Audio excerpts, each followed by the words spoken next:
The Civil War killed over 600,000 Americans, more than any war, and it ended when the destruction of civilians' property. But what actually started the Civil War? How did it end? And it was really justified?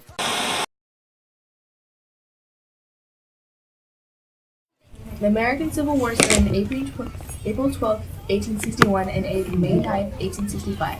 But today we are talking about what happened before the Civil War. Senator Henry Clay introduced a series of resolutions on January 29, 1850, in an attempt to seek a compromise and avert a crisis between North and South.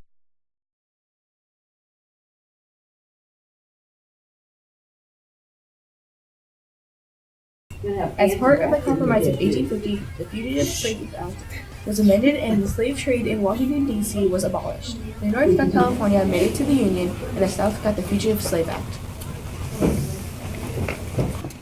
Slaves turned to the Underground Railroad to escape the North to become free. For a while, this worked out just fine, but only until the Fugitive Slave Act was passed by the Supreme Court.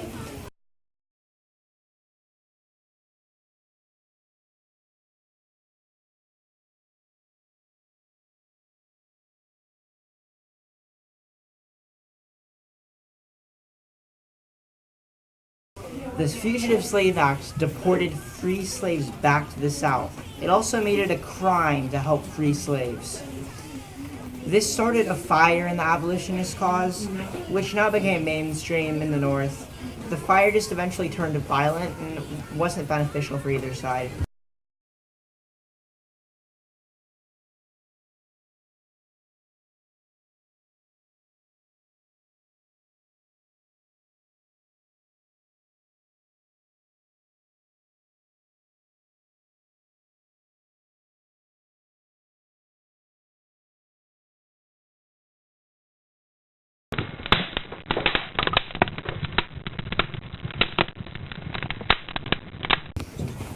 A good way to think of the abolitionist cause is to notice that it resembles the modern anti-Trump movement.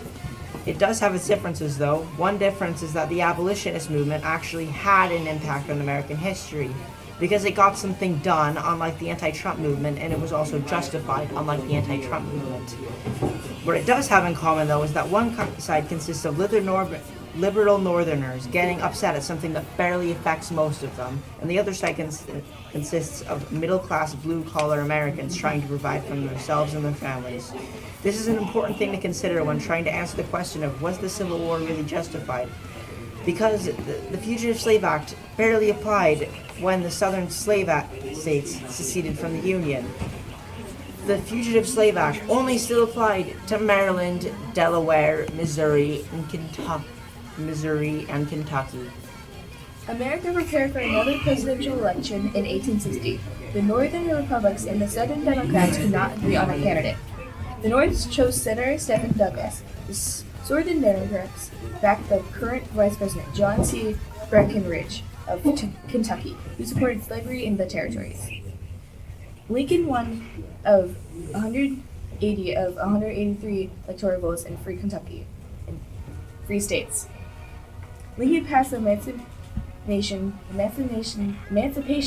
Proclamation, a fancy-looking document that made slaves free once they left a state that was the Confederacy. It essentially undid the Fugitive Slave Act. In April 14, 1865, Abraham Lincoln was assassinated by John Wilkes Booth. President Lincoln was the greatest president of the United States of America. He wrote the Emancipation Proclamation, which ended an oppression. He ended an oppression as one person, while modern social justice warriors haven't ended any oppression, partially because they don't know what oppression even means, and also because protesting against nothing will do nothing. America has come very far since slavery, and it will continue going further in no exact direction due to partisan politics. The Civil War only started after the Confederates attacked Fort Sumner. This started all-out war between North and the South. More than 600,000 Americans died in the Civil War, which has an equal amount of deaths, approximate amount of deaths, to 220 9/11s happening consecutively.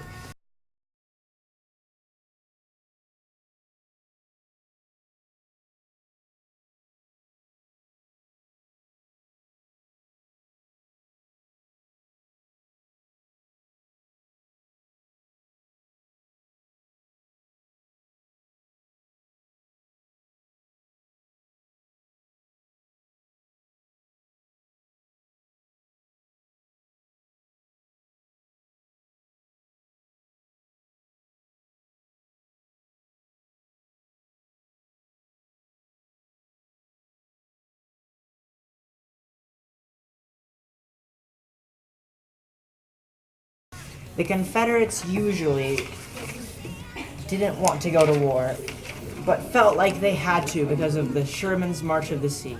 Sherman's March of the Sea was the military strategy Union General William Tecumseh Sherman used against the South. The strategy was to destroy civilian farms, not because they had slaves, but because they had food. So what they were doing is that they were destroying someone's farm, which gave them their well-being, so they could starve out Confederate soldiers to death. Was the Civil War justified?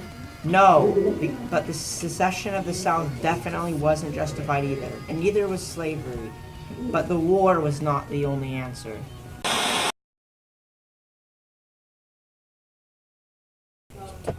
Yeah, the South could have abolished the government, or the North could have forced the South to submit to this case later so there won't have to be any war. The war was not justified.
is what you need. A soldier I